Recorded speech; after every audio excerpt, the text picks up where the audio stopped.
La dernière étape du processus de décentralisation a pris son envol ce 6 décembre dans la région de l'Adamawa, notamment avec les élections des conseillers régionaux, dont les représentants du département et celles du haut commandement traditionnel.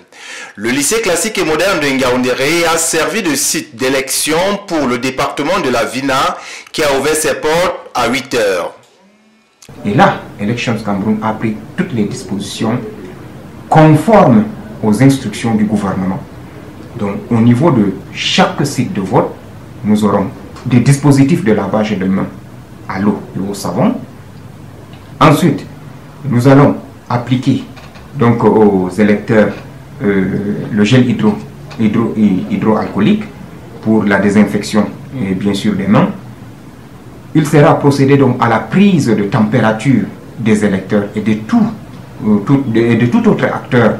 Nous aurons donc des agents d'orientation qui, en fonction de la couleur de la carte d'électeur de chaque participant, saura comment orienter donc l'électeur. Nous rappelons pour les électeurs du collège et des conseillers municipaux, leur carte est de couleur jaune, alors que pour les électeurs du collège du commandement traditionnel, leur carte d'électeur est de couleur rose. Le gouverneur de l'Adamawa et son état-major ont fait une descente sur le terrain pour s'assurer du bon déroulement du scrutin électoral. Ce scrutin est en train de se tenir, aussi bien du côté des chefs traditionnels que des conseillers municipaux.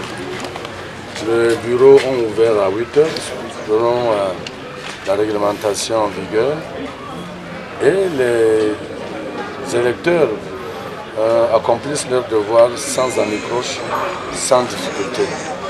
Nous notons une atmosphère bon enfant, une atmosphère de convivialité et de cordialité. Et je crois que c'est la démocratie qui triomphe finalement dans notre région. 1605 électeurs étaient attendus dans les différents bureaux de vote en ce jour dans l'Adamawa, soit 1013 électeurs du côté des représentants traditionnels avec 12 bureaux de vote et 592 conseillers municipaux avec 7 bureaux de vote. Les conseillers municipaux et les chefs traditionnels n'ont pas manqué d'exprimer leur satisfaction en ce jour d'élection.